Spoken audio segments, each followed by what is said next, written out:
Assalamualaikum warahmatullahi wabarakatuh. Perkenalkan, nama saya Cici Argono dengan NIM 131421062 dari kelas 4D. Baik, saya akan mempresentasikan materi tentang sasaran administrasi pembangunan. Langsung saja, yang pertama itu ada sasaran administrasi pembangunan. Sasaran administrasi pembangunan adalah pelaksanaan pembangunan yang dilakukan oleh pemerintah dan masyarakat, dipantau secara terus-menerus dan dievaluasi perkembangannya. Hal ini dilakukan untuk mengetahui seberapa jauh pembangunan yang telah dilaksanakan dan mengukur hasilnya dengan sasaran yang ingin dicapai.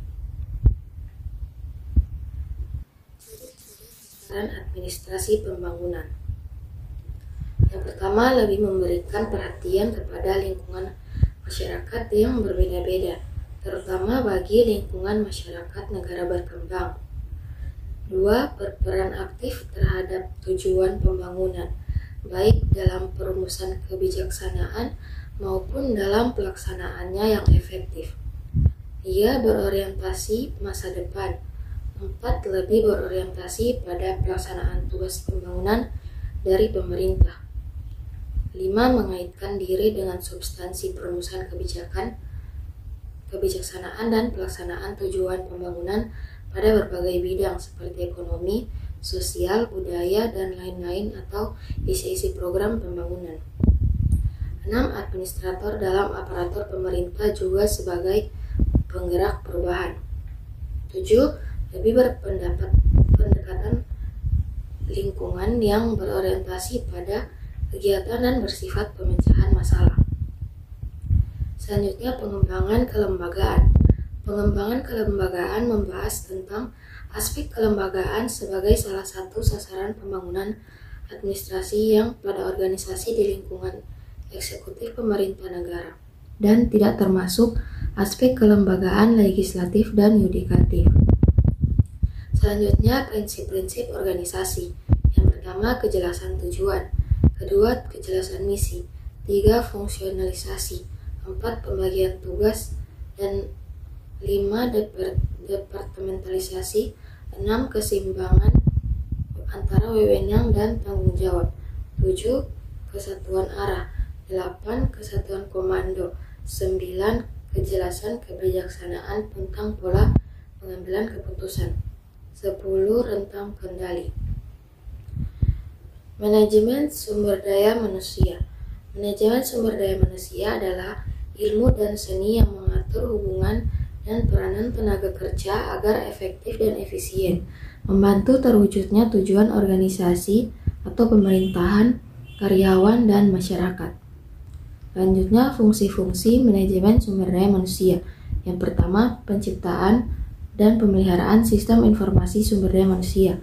2. Perencanaan tenaga kerja. 3. Seleksi. 4. Penyelenggaraan program orientasi. 5. Penempatan. 6. Pelatihan dan pengembangan pegawai. 7. Manajemen sistem imbalan yang efektif. 8. Perencanaan dan pengembangan karir. 9. Penyelenggaraan program orientasi. 10. Penempatan. 11. Pelatihan dan pengembangan pegawai. 12. Manajemen sistem imbalan yang efektif. 10. Perencanaan dan pengembangan karir. 14. Pemutusan hubungan kerja atau PHK. 15. Pemberhentian. 16. Penempatan di luar. Dan 17. Pemecatan. Selanjutnya, pengembangan kemampuan. Pengembangan kemampuan adalah keseluruhan keterampilan atau kemampuan yang berkaitan dengan perencanaan, pengorganisasian, penyusunan, kepegawaian, dan pengawasan. Kemampuan ini mencakup kemampuan untuk menyusun kebijaksanaan dan prosedur, mengelola dengan anggaran terbatas, dan sebagainya. Budaya organisasi. Budaya organisasi merupakan pola keyakinan dan nilai-nilai organisasi yang dipahami, dijiwai, dan dipraktikkan oleh organisasi sehingga pola tersebut memberikan arti tersendiri dan menjadi dasar berperilaku dalam organisasi. Budaya organisasi merujuk pada suatu sistem pengertian bersama yang dipegang oleh anggota-anggota suatu organisasi dan membedakan organisasi tersebut dari organisasi lainnya. Fungsi budaya organisasi. Pertama, menempatkan tapal batas, yang artinya budaya menciptakan pembedaan yang jelas antara satu organisasi dan organisasi lainnya. Dua, membawa rasa identitas bagi anggota-anggota organisasi. Tiga, mempermudah timbulnya komitmen pada suatu yang lebih luas daripada kepentingan pribadi seseorang. 4. Memantapkan sistem sosial, yang berarti berkat sosial yang membantu mempersatukan suatu organisasi dengan memberikan standar-standar yang tepat untuk hal-hal yang harus dikatakan dan dilakukan oleh para pegawai. 5. Mekanis membuat makna dan kendali yang memandau dan membentuk sikap serta perilaku para karyawan. Sekian, itulah hasil presentasi dari saya mengenai sasaran administrasi pembangunan. Jika ada kesalahan kata, mohon dimaafkan. Terima kasih. Wassalamualaikum warahmatullahi wabarakatuh.